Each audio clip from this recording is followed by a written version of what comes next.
Hello friends, Nick from Gorley Records here. In a wild binge I went on a couple weeks ago, I went from knowing absolutely nothing about making things in Max For Live to creating my first fully featured device. It's a probabilistic melody generator called Melodizer Black, and I can't believe this is something I created.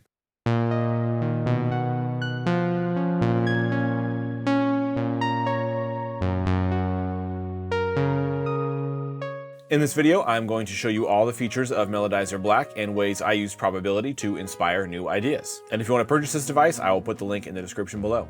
Some of you might recognize the Melodizer name, and that's because before I embarked on my Max For Live journey, I actually created a free version of this plugin using stock Ableton plugins. It certainly performed a similar task, but it fell super short of every feature I wanted it to have. And it actually didn't have true probability, it was just randomization based on how many notes you had active, and each note knob was just that note's velocity and not actually probability. And then a user named Ollie reached out to me with a suggestion of creating a Max For Live device that was just one little probability element that I could put in that effect rack. But since even just building a little tiny probabilistic device entailed learning Max For Live, I just went ahead and built a fully featured device that had every single feature I wanted the original Melodizer to have. The free version of Melodizer will still be available, but if you want a device that features true probability and has way more features, including the ability for polyphony and an external trigger mode, then Melodizer Black is what you're looking for. So let's dive in. Okay, so here is Melodizer Black loaded up onto a MIDI track. Just to get started, I'm going to turn up the probability for one of the sliders,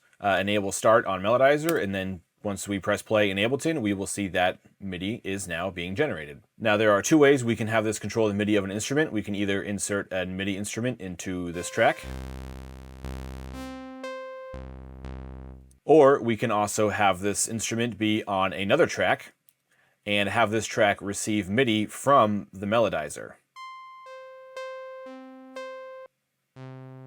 The advantage to sending Melodizer to another track is that we can record MIDI that is created through Melodizer.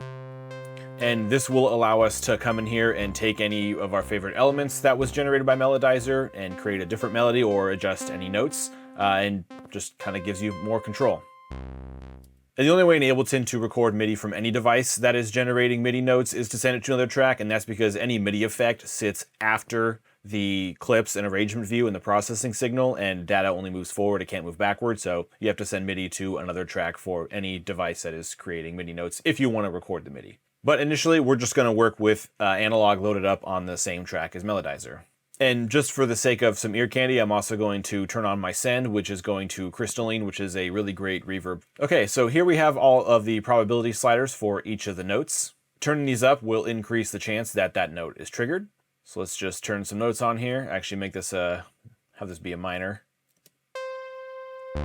Okay, so notes will now trigger based on probability, and when a note is chosen to be triggered, it will choose a octave and a velocity randomly based on these range sliders we have set up to the right.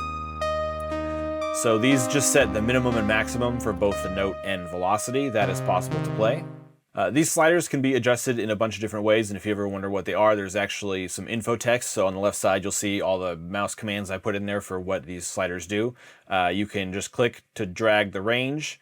You can shift click to grab the closest point. You can command click to move the whole thing. You can option click to shrink it open and closed. And you can, I think, command double click it to select the whole range. You can also just click on the white parts of it to drag up and down just the high or the low, respectively, for each of these. Okay, so obviously most times you're going to be using this, you're going to be working in some specific scale, so you can either draw in your scales individually, or you can enable scale mode. In this mode, you can choose both your key and your scale. There's 14 different scales in here. They're just pretty popular scales. The only one that's not really a scale is this fifths, and that just has the root and the fifth. This was actually inspired by one of my testers, Ransby, who liked just working with the root note and the fifth, so I just included that in here for a quick scale selection. If I get enough requests for more scales, I can easily add more scales onto this for future updates, but right now we just have these 14. Once you choose a scale, the sliders will be set based on this root and note knobs down here. So this allows you to adjust either just the root note or every other note within the scale all at one time. This allows you just to really quickly adjust all the probabilities within your scale. You can also press this L button, and this will lock both knobs to the root knob, so you can turn all the probabilities up at once. And once you've set it, you can come back in here and adjust anything individually. It's just, this is a quick way to just load up a scale and get started. And then on the right side of the plugin over here, you see we have a note length knob, which chooses how long the notes will play for.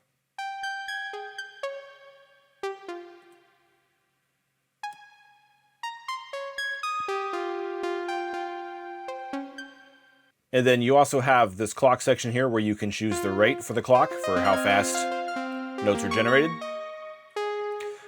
These are in standard subdivisions, but there's also this fine knob which allows you to choose more odd divisions. So this will basically choose every fraction within 1/32 that you can choose to be your clock. And this can be useful if you're going to have multiple instances of Melodizer, want some interesting polyrhythms. It's there for creative purposes. There's also an offset knob, which delays the downbeat for every note that's triggered. And there's a swing knob just to add some shuffle-like groove. And then one of the final elements over here is this trigger button. When you press this, you see that it says external trigger mode is enabled. And this allows you to trigger Melodizer's probability generator from any external MIDI source. This feature was actually suggested by one of my other testers, Bad Combine, and it was a great suggestion, so I had to include it. With this mode, I could, for instance, use my keyboard over here to pick a note. And then every time I press a key, doesn't matter what key I press, it will generate one of the notes that are active. And this allows you to use probability and chance to have your notes, but be able to control your rhythm. And it's still probability based, so if I have the notes turned down more, not necessarily every time I press a key will a note be triggered, but this just allows you to still create random melodies, but have your own rhythm to it.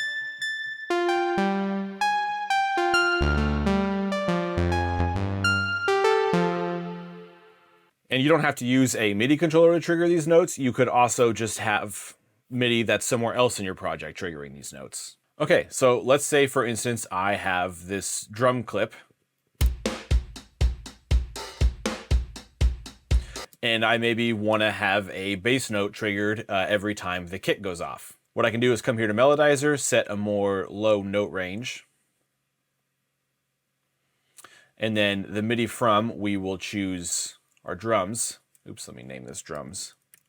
And then from within this, we can choose which part of our drum rack we want to pull from. So in this case, we are going to pull from our kick. So now when we press play, every time the kick goes off on our drum, it will run the probability generator and possibly generate a note with Melodizer.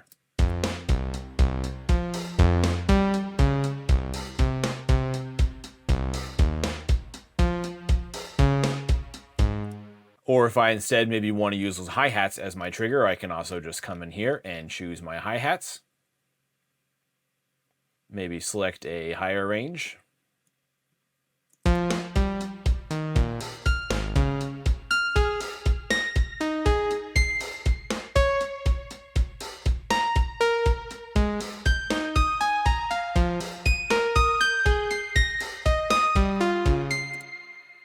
This is a pretty rudimentary example, but you get the idea.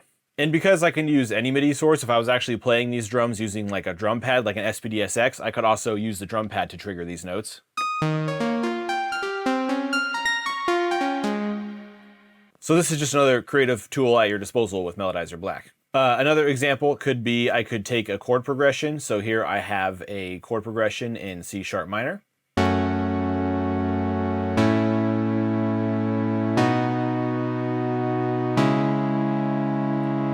So I could take that and use every time a chord is played as my trigger. So I'll come back to Melodizer and choose the chords as my MIDI from source.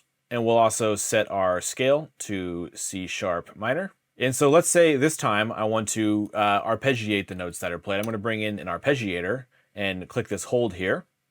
And I'm going to enable poly mode. And what this means is that every time a chord is played, it's going to trigger Melodizer, which will generate notes in poly mode, which enables polyphony. And that's going to send to an arpeggiator, which is going to hold all those notes and arpeggiate until a new note is received.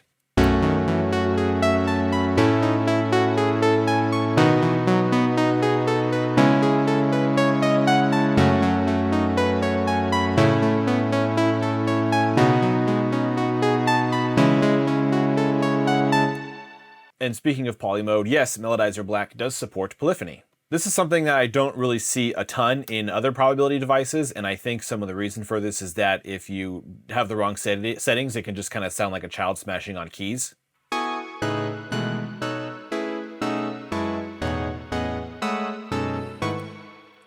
But I do have a bunch of tips on ways to make polyphony sound better. For starters, turning all of the probabilities down will reduce the chance of all notes triggering at one time. You can also just increase this min and max range of notes, and this will spread out the notes to reduce the chance of any dissonant notes being played. Having a slower rate, just so chords aren't being flung out super fast, also helps, but if you want to just generate a ton of really fast chords, then by all means go for it. But probably one of the best things you can do is actually on your synth itself is limit the amount of max voices. Most synths have a way to control how many voices are active, so if you set it to something like 4, then this definitely reduces the chance of having just these huge mashing chords. Okay, so for this case with generating chords, let's say I want to send this to another track so I can actually print the MIDI and be able to choose the favorite parts of it that I like. So we're selecting our melodizer here again from this other track, and just going to press record.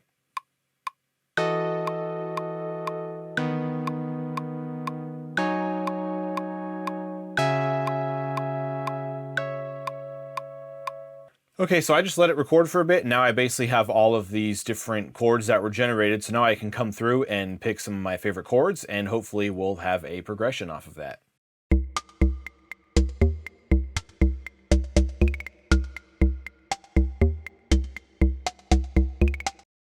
Okay, so after just some quick chopping and just touching up, this is the chord progression I now have.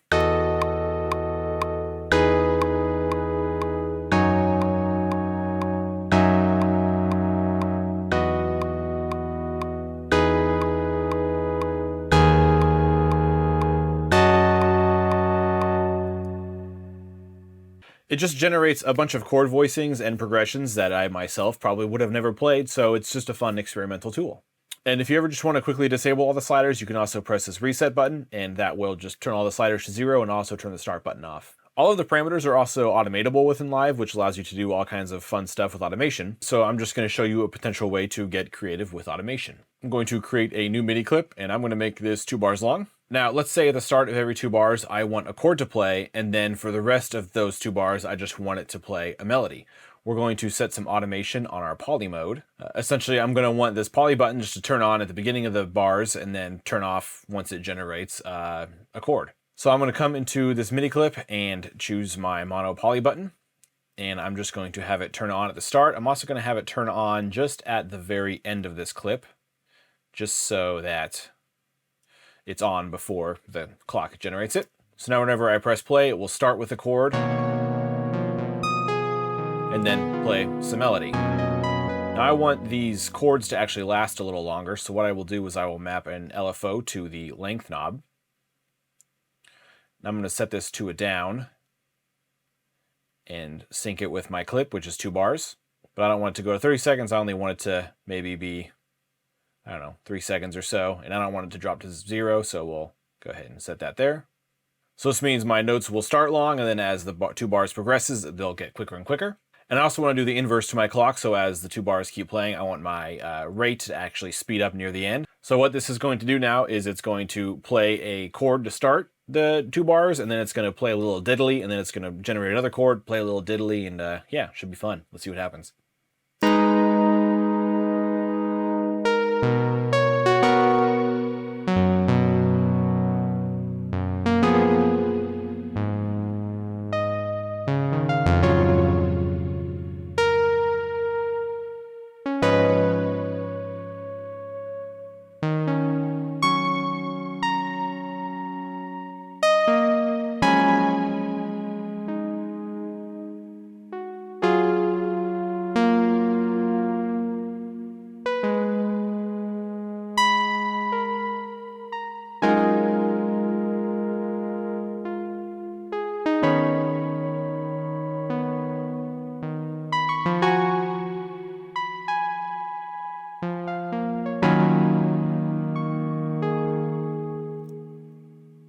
And of course, if you wanted to, you can print all this to MIDI, and then you can go through and pick your favorite bits, and you got yourself a song.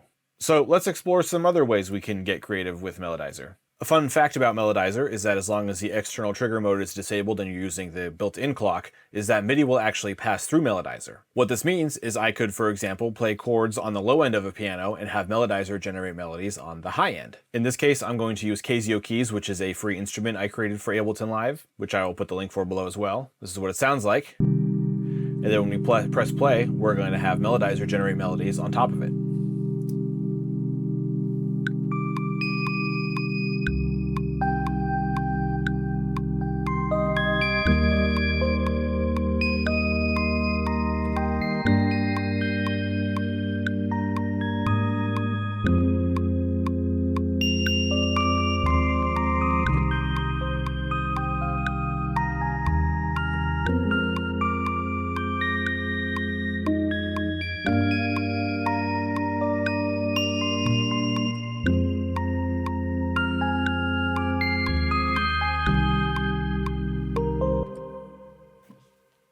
How is that just not super fun? It's like having a third hand. Another fun element of Melodizer, of course, is you can use it to control hardware synthesizers. So here we have it being sent to the Behringer Neutron, the Behringer K2, and the Behringer Pro 1 as 3 separate instances of Melodizer. K2 will do some bass, and these two will just do some little fun harmony things. So with Melodizer controlling these, I can now turn my knobs and let Melodizer play my notes. So let's just go ahead and press play and have some fun.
So that's Melodizer Black.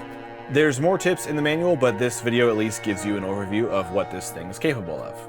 A huge shout out to my test crew, Ransby, Bad Combine, and Bishop. I will put their links below if you want to give them a follow. They also create awesome content and music, and you should check them out. And I'll put a link below to where you can download Melodizer Black. I can't wait to keep learning more about Max For Live and making more instruments. I already have a huge list of a bunch of different ideas. But thank you for being you and being here, and I will catch you on the next one.